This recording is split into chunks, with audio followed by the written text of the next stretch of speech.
Welcome to Liberty Link Missouri with Bev Allen, linking grassroots citizens to those fighting the battle in the halls of the Missouri State Capitol.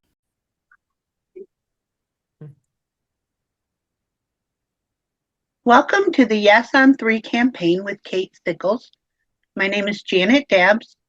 I'm the communications coordinator for Liberty Link Missouri. A little bit about Kate. Kate Sickles is part of the Civic Engagement Leadership Team for Grace Church, which is part of the TPUSA Faith Network. She also serves as a regional coordinator for Mo Protects in the fight to pass Amendment 3 in 2026.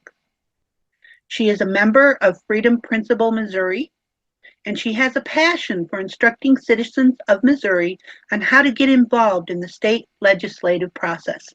She is married to Jack, and they have 4 children and 7 grandchildren. Thank you, Kate, for joining us today and for teaching us a little bit about the Yes on Amendment 3 campaign. Thank you, Janet, and thank you, Bev, for inviting me to be on this presentation today. I'm excited to have this conversation with you. Let's start with the agenda. I'm going to talk real briefly about the history of Missouri, and then I'm going to briefly talk about the old Amendment 3, which is now in our Constitution, which passed in 2024. And then I'm going to spend the bulk of the time going over what the new Amendment 3 will do in our Constitution. So let's get started.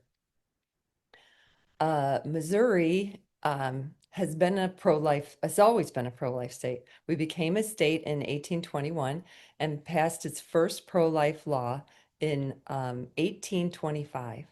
From 2015 to 2017, Missouri legislature passed several health and safety laws, and the result was 2 Planned Parenthoods in the state of Missouri. 2 out of the final 3 remaining were shut down. Only St. Louis City remains open still. Columbia Planned Parenthood was shut down because of the health inspector found, when he went to the Planned Parenthood in Columbia, found dried baby fetal parts stuck onto rusty, moldy equipment. My. That's what shut down the Columbia Planned Parenthood long before we had a ban in Missouri.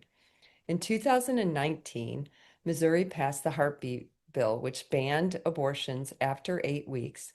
And it never took effect, actually, because the courts deemed it unconstitutional. But part of that bill included the trigger law, which meant that if Roe versus Wade was ever overturned, then we would have a ban in Missouri on abortion. So in June of 2022, the U.S. Supreme Court overturned Roe versus Wade, and Attorney General Eric Schmidt evoked the trigger law, and that's what brought us to a ban in Missouri. Missouri has never been a pro-life protections in our Constitution. Missouri voters have never voted for a constitutional amendment to ban abortions. We are only a pro-life state due to the legislature and what they've done. Missouri has passed over 50 laws in the past 60 years, effectively resulting in a net ban on abortions before the trigger law ever took effect. Passage of incremental laws made it nearly impossible for abortion providers like Planned Parenthood to operate in the state of Missouri. Why? Because Planned Parenthood facilities don't make safety a priority in their facilities. In 2024, Amendment 3 blocked the pro-life legislation, and we're going to talk about how dangerous that is for us. Amendment 3 narrowly passed in November of 2024, but the very next day, the Planned Parenthood sued the state of Missouri to invalidate the pro-life laws regarding health and safety in Missouri. On February 14th, a Missouri judge ruled in favor of Planned Parenthood and blocked many pro-life health and safety standards. On February 15th, that Columbia, Missouri Planned Parenthood with the rusty and fetal body parts stuck to it equipment, that Planned Parenthood reopened and performed its first abortion again. And there is nothing we can do about it. We cannot stop it because of Amendment 3, 2024, because all the safety standards are now gone. Um, they also blocked ultrasound requirements and 72-hour waiting period before obtaining an abortion, which we all know those two things reduce the amount of abortions.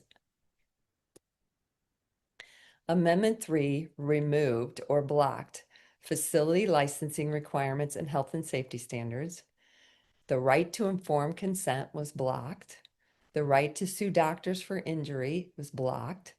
Parents' consent for child seeking abortion or gender transition medications or surgeries was blocked. So now your child can legally allowed to seek an abortion or gender transition drugs or surgeries without parents' consent. It also ban on taxpayer funding for abortions was blocked, and legislature's ability to pass any laws safeguarding women and children. So going forward from 2024, the legislature can no longer make any new laws that have to do anything with reproductive health. So no more safety standards can be brought forward at this point because of what's in our Constitution. Let me tell you what it legalized. It legalized abortions for all 9 months for any reason, including mental health of the mother and a child seeking abortion without parents' consent. It legalized gender transition, drugs, and surgeries on children without parents' consent. So a school nurse who cannot even give your child a Tylenol without parents' consent or a doctor's order can now distribute cross-sex hormones or puberty blocking drugs to your child without your consent. This is unbelievable. It legalized boys in girls' locker rooms and girls in and on girls' sports teams, and it protects the doctors from being sued for malpractice. So a woman can go and get an abortion in a facility like the Columbia one, maybe get an infection or something, and now cannot sue the facility or the doctor. And that's assuming there is a doctor. It never required a doctor, even in the first place in Amendment 3 in 2024. It also legalized fetal organ harvesting for profit. Amendment 3, 2024 is now Article 1, Section 36 of the Missouri Constitution. If you want to look it up, you can go to the Secretary of State's website. You can pull up the Constitution, and on pages 18 and 19, you will find Article 1, Section 36, which is the Amendment 3 from 2024 that was passed. Now, Janet, it's just you. So typically I ask the question, who inspired language of Amendment 3, 2024? Any guesses? I don't know. So I will tell you that I believe Satan was the original author and inspiration for this, for Amendment 3, 2024. Revelation 12:9 describes Satan as the great deceiver. Exodus 20:12 states, honor your father and your mother, that your days may be long in the land that the Lord your God is giving you. And John 10:10 says, Jesus tells us that Satan comes to steal, kill, and destroy. Article 1, Section 36 is a demonic attack on our families. Satan is clearly attempting to steal our children, Yeah. kill our unborn babies, and destroy our families.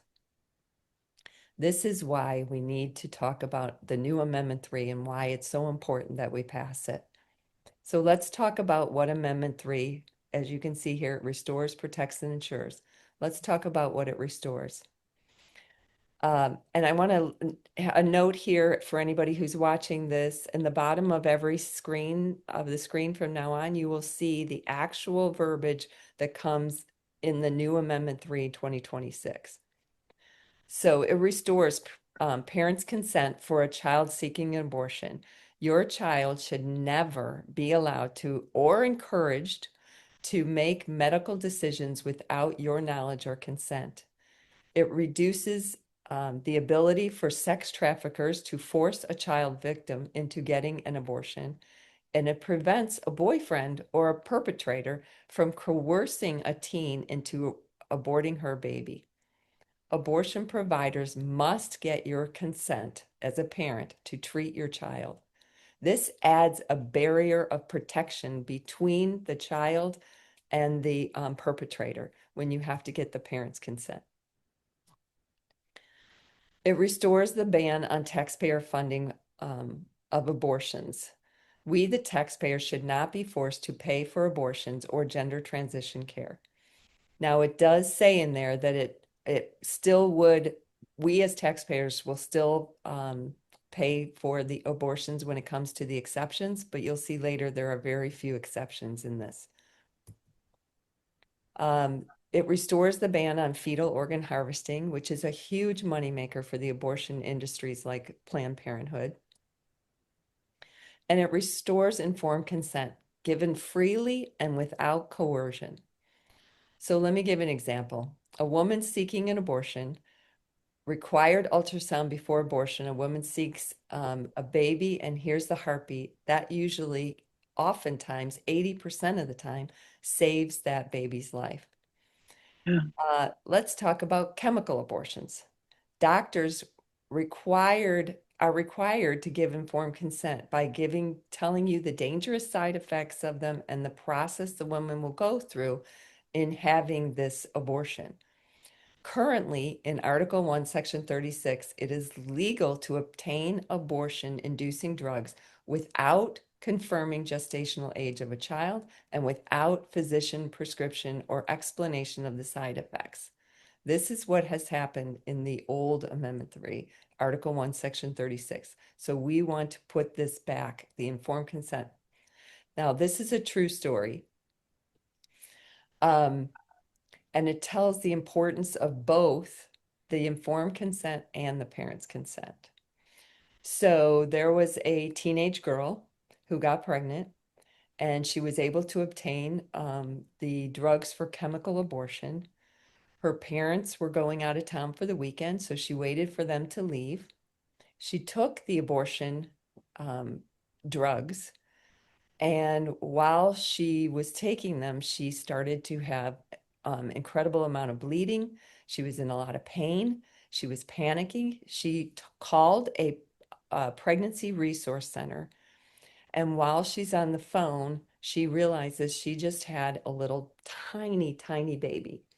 So Mm. she sets it on the counter and she's talking to this planned pregnancy worker. And while she's talking to her, the cat jumps up on Oh, the counter. Yes. oh, And you can only imagine. So she's now freaking out. The lady's telling her, get the cat off the counter. She gets the cat off the counter. And now they're trying to figure out what to do with this baby because, of course, the girl had no idea she was going to deliver a small child. She thought she was going to deliver a clump of cells like we hear all the time. She had no idea she was going to go through what she went through. And so in the meantime, the Pregnancy Resource Center, it was the middle of winter, so they could not bury the baby, which is what they would normally tell them to do. So she was told to put the baby in a plastic bag and put the baby in the freezer until the summer when she could then bury her child. So now imagine parents coming home to find all this out that this happened and knowing that they were not there to help their child in their most desperate need. I mean, this is horrific. So this mhm. is why Amendment 3 in 2026 is so important. It restores those informed consent and the parents' consent, which no child should have to experience that kind of trauma, and certainly not without their parents. Yeah. It restores the legislature's ability to enact laws. This is probably one of the most important provisions in the new Amendment 3, the legislature's ability to enact laws regarding reproductive health. The reason Missouri had a near ban on abortions was because of all the health and safety standard and legislation over the past 60 years that had been passed that got us to a near ban. Amendment 3 allows the legislature to not only restore the powers that they had before, but to enact new and more laws safeguarding women and children. What does Amendment 3 protect? Amendment 3 protects women by reinstating the 50 plus laws that health and safety standards and by restoring a woman's right to sue the doctor for a medical injury. It protects children by prohibiting transgender surgeries, cross-sex hormones, or puberty blockers for children under the age of 18. Now, there are some people who will say that we have the SAFE Act, but you need to understand that this is in our Constitution now. So we need to take out the old Amendment 3, and by doing that, we're going to make this a more permanent ban in our Constitution so that children will not be able to be mutilated like this in the future. And then what does it ensure? Amendment 3 ensures emergency medical care for women, including ectopic pregnancies and miscarriages. It requires physicians to give medically accurate information. So note the word physician there. Article 1, Section 36 of our Constitution never uses the word physician. Instead, it uses medical professional, whatever that is, and it could be any number of unqualified and unlicensed people. Amendment 3 requires medical care be given by a physician or a licensed medical provider, again, making reproductive health care safer for women and children. Amendment 3 bans abortions except in cases of rape and incest up to 12 weeks, medical emergencies, and fetal anomalies. Now, is anyone troubled by the abortion exception still in this? So there are exceptions here. So let's dive deeper into these exceptions. Medical emergencies applies only to physical condition that would cause the risk of pregnant woman's life or major bodily function. It does not include mental health conditions. Article 1, Section 36 in our Constitution right now allows abortion for mental health reasons. So let's say you're a woman, you're 8 months pregnant, and your boyfriend breaks up with you, and now you decide you cannot handle having a baby. So you can legally go and demand an abortion, which would be a partial birth abortion at that point, due to the stress of having to care for a child alone. Amendment 3 does not allow abortions for mental health reasons. It prohibits abortions based on prenatal diagnosis, test, or screening indicating a disability. Now, we have all heard stories about women who received a prenatal diagnosis, the doctor recommended an abortion, the woman decides not to get the abortion because, for whatever reason, and later she gives birth to a perfectly normal child. We've all heard stories like that. But Amendment 3 protects these vulnerable babies in the womb because abortions cannot be performed based on a diagnosis, test, or screening, except in the cases of fetal anomaly. So I want you to notice I made this definition much larger on the bottom because I want you to really read what the definition of fetal anomaly is in Amendment 3. It says a structural or functional abnormality in the unborn child's gestational development that would make life outside the womb impossible. Now, the 5 most common fetal anomalies, Down syndrome, heart condition, spina bifida, clubfoot, cleft palate, all of those would be protected under Amendment 3. So typically, I would ask if anybody knows of any fetal anomalies that would qualify under this definition. Can you think of it? Well, it's supposed to be fatal fetal anomalies, right? Right, which is impossible to live outside the womb. Yeah. So it says that would make life impossible outside the womb. Yeah. So most people will try to say that a trisomy 13 and trisomy 18 babies would be aborted then. And to tell you what that is, Trisomy 21 is a Down syndrome baby. So, trisomy 13 and 18 are genetic defects affecting the brain, the heart, spinal cord, eyes, or other physical um, or other health issues. These babies have a higher risk of miscarriage. And in the past, a diagnosis of trisomy 13 or 18 has been considered a death sentence. Doctors would recommend abortions, but if the mother decided to keep the baby, they were not given medical treatment for the conditions. They just allowed them to die. But now, trisomy 13 and trisomy 18, it's no longer a reason to abort a baby. In August of 2025, American Academy of Pediatrics put out this report, Guidance for Caring for Infants and Children with Trisomy 13 and 18. The in the first few paragraphs, it says previously characterized as lethal, a steady increase in medical and surgical interventions, and no ethical justification for universal principle-based differential treatment based solely on these genetic diagnoses. So there are now guidelines for life-saving treatments and surgeries for these children. And note in the title of it, Guidance for Caring for Infants and Children, they use the word children, which automatically tells us they believe this child can live outside the womb.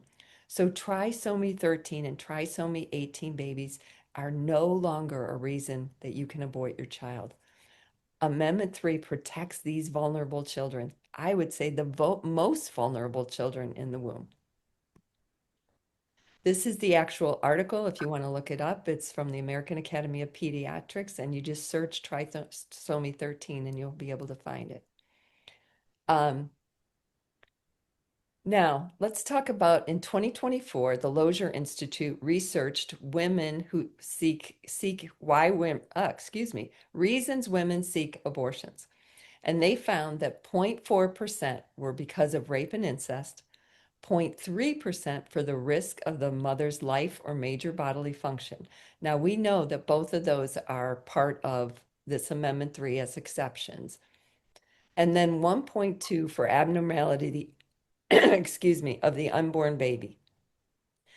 That technically that's in Amendment 3 too, but I think we've shown through the last few slides that there's almost no babies that will be able to be aborted under the abnormality of an unborn child.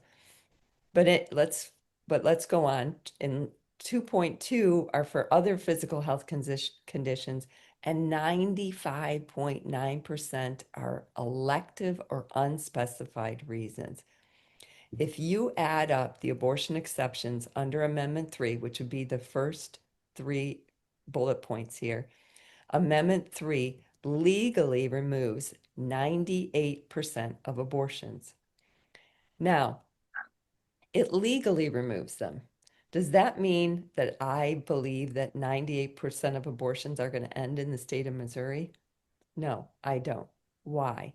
Because abortion-minded women will find a way to have an abortion, even if it's not legal. But we need to remember two things when we're talking about this amendment. The law is a teacher. Some women will obey the law and not have an abortion.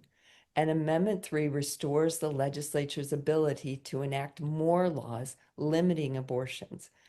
So let's take the example of the chemical abortions, which is now over 65% of abortions in the state of Missouri and throughout the country are now chemical abortions. According to a study by the Ethics and Public Policy Center, 1 in 10 women experience serious adverse events within 45 days after taking abortifacient drugs, including ER visits, hemorrhaging, infections, sepsis, and incomplete abortions requiring a surgical intervention. So, what can the legislature do to reduce the dangerous chemical abortions? Louisiana just passed a law in 2024 that classified mifepristone, or RU-486, as a controlled substance. That gets stricter regulations on prescriptions, possession, and tracking of these drugs.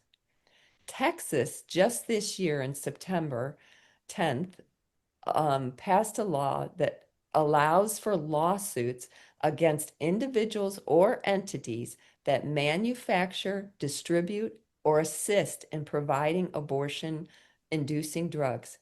This is to specifically target mail order providers. These are the type of laws that we could pass in our state if Amendment 3 is passed in 2026. We could have similar laws like this to protect more women from chemical abortions. But what about these last 2% that we were talking about that still can be legally aborted? That brings me to my favorite part of Amendment 3, which is the severability clause. If any provision of this amendment is deemed unconstitutional, that specific provision would be carved out of the Constitution, while the remaining provisions would stay intact. So in the future, if a ban on abortion is passed in either Missouri or in the United States, abortion exceptions for rape and incest and fetal anomalies could be carved out of our Constitution while keeping all the other protections of Amendment 3 in our Constitution. Now, many surveys over the last 5 years have shown that 70 to 80% of Missourians want rape and incest exceptions. And they, even if we have a ban, they want those exceptions. So we need to change the hearts and minds of Missourians before we can ever think about getting a full ban in Missouri. And that because we've had 50 years in this country of people believing that they have a right to kill their children in the womb, this is not going to happen overnight. So this is why Amendment 3 is so important, because we have to take the first step. And what I consider the severability clause is like the trap door that we can use later to get the rest of those exceptions out of it. So let's look at the ballot language that is now on the, and I'm very sad to say that this was just changed yesterday. So this ballot language is not great. When you say yesterday, today is December 5th, in case Correct. this I'm sorry. isn't dated later. That's Yes. okay. No, yes, on December 4th, the circuit court in Kansas City decided that the language was not appropriate, and so they rewrote it. And this is what they rewrote. Repeal the 2024 voter-approved amendment providing reproductive health care rights, including abortion through fetal viability. Allow abortions for rape and incest under 12 weeks gestation, emergencies, and fetal anomalies. Allow legislative regulating abortion. Ensure parents' consent for minors' abortions, and prohibit gender transition procedures for minors. Now, let me talk about one thing, and I am sorry it's not in the slide because I just found out about all this. So I was looking at what is fetal viability. Now, that's different than fetal anomalies. So prior to Article 1, Section 36 in our Constitution, we had a statute that defined fetal viability as that stage of fetal development when the life of the unborn may be continued indefinitely outside the womb by natural or artificial life-saving systems. So typically, that would mean 20 to 24 weeks gestation, depending on the factors like fetal weight, lung maturity, and medical technology. But those would be considered babies that are viable after 20 to 24 weeks.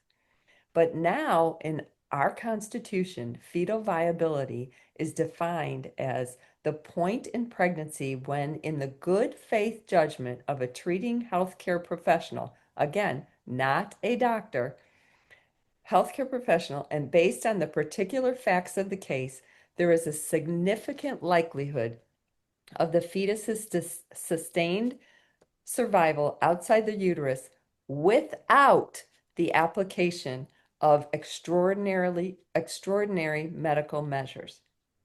So now they're redefining fetal viability to say the baby would have to be able to live outside the womb without extraordinary medical measures.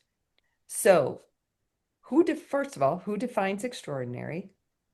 The second thing is I asked a nurse friend of mine, what would be examples of extraordinary measures for a full term? And she said for a full term infant, it would be ventilation, central lines, blood transfusions, an ECMO, or an isolette, which is what you put the baby in to regulate their body temperature.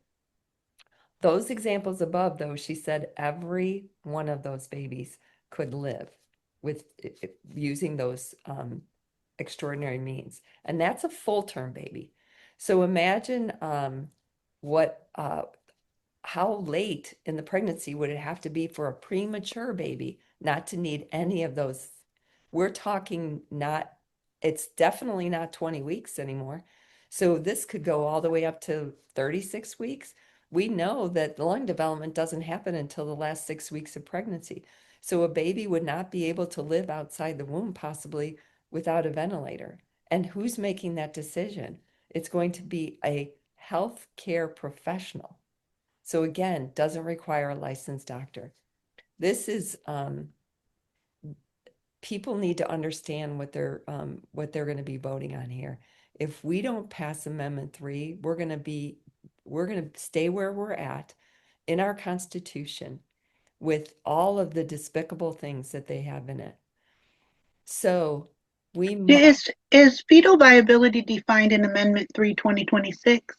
It's not. So what would happen if Amendment 320, a good question, by the way, if Amendment 3 2026 goes into effect, it will revert back to the statutory definition, which is what we said, where it could be uh, fetal viability is 20 to 24 weeks with both natural and extraordinary means to help the baby.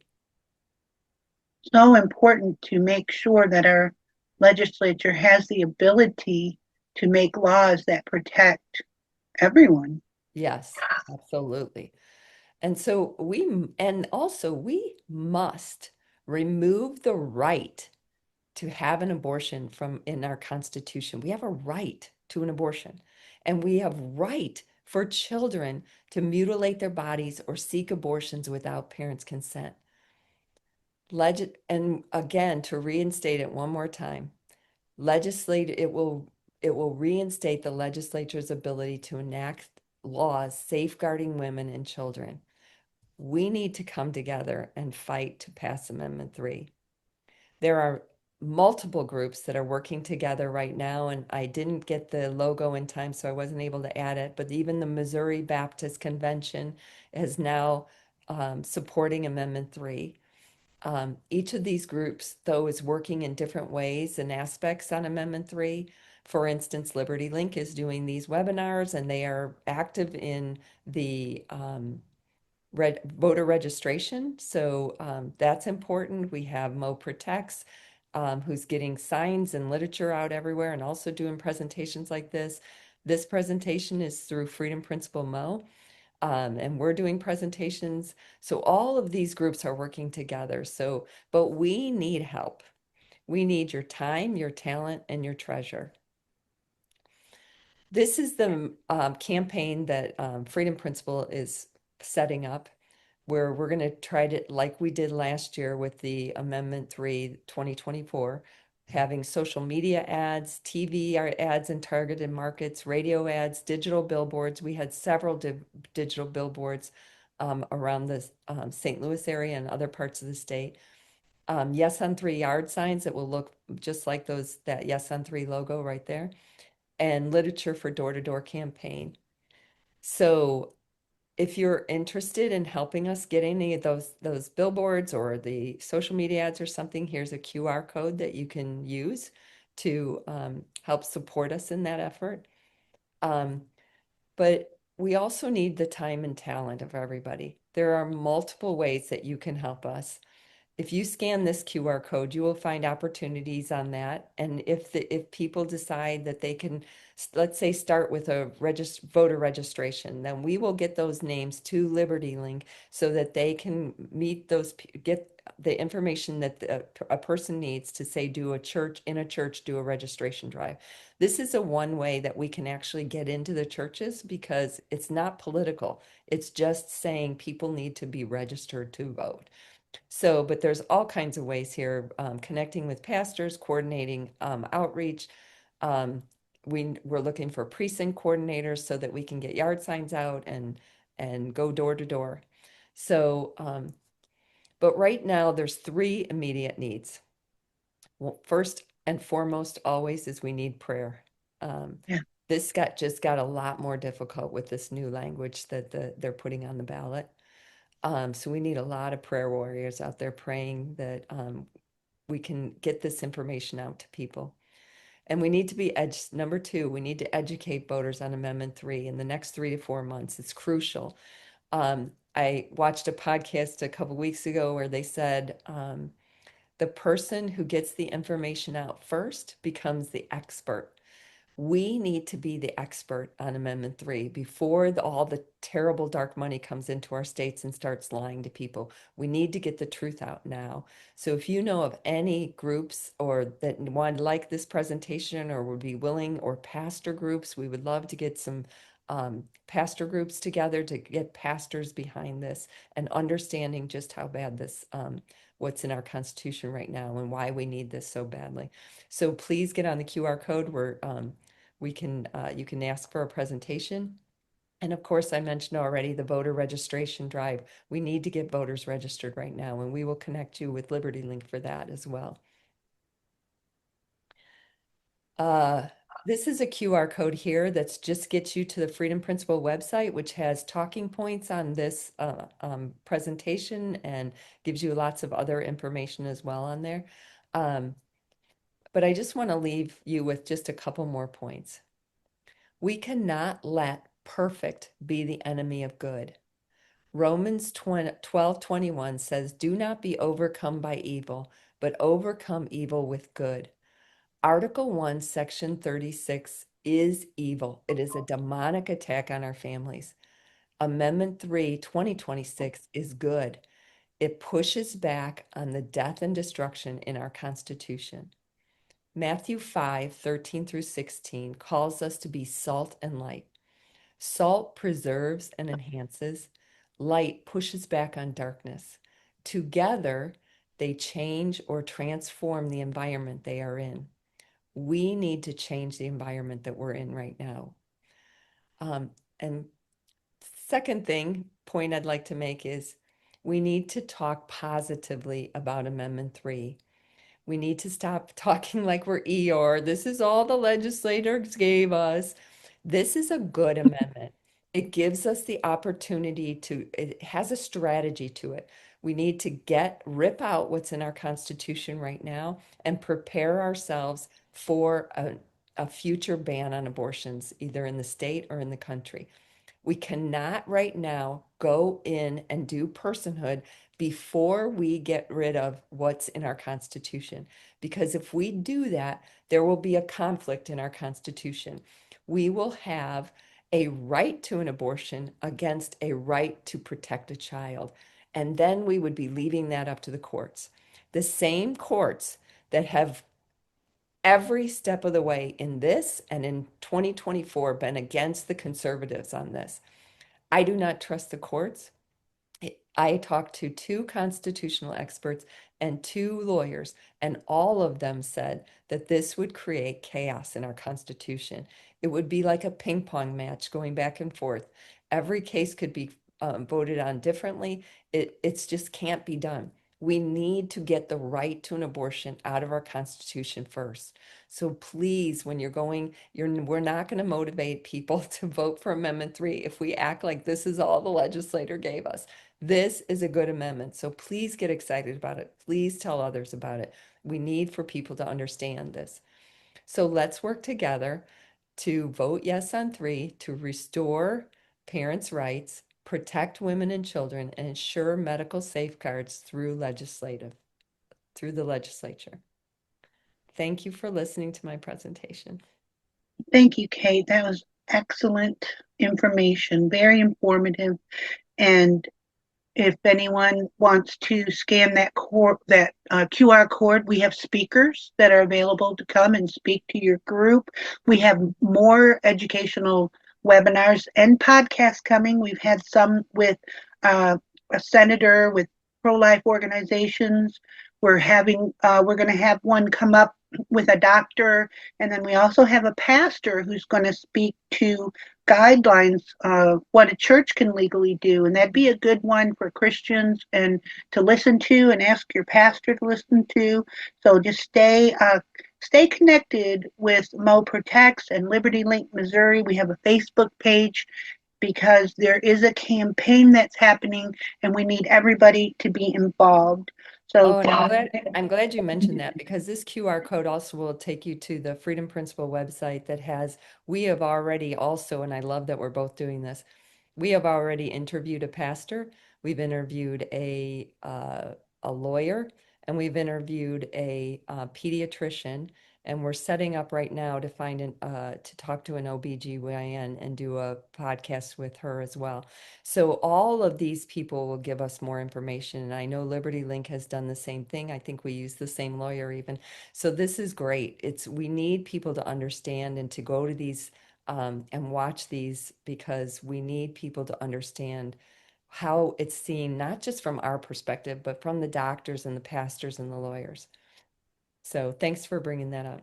yes, very good, Kate. Thank you so much for an excellent presentation. Thanks for having me. Thank you for listening. To receive our email alerts on the elections and candidates and all things that have to do with life, family, and liberty, send us an email to bevehlen@libertylinkmissouri.com. That's BEVEHLEN at libertylinkmissouri.com. And you can also stay caught up on important issues in Missouri by following, and sharing our social media on Facebook and Twitter.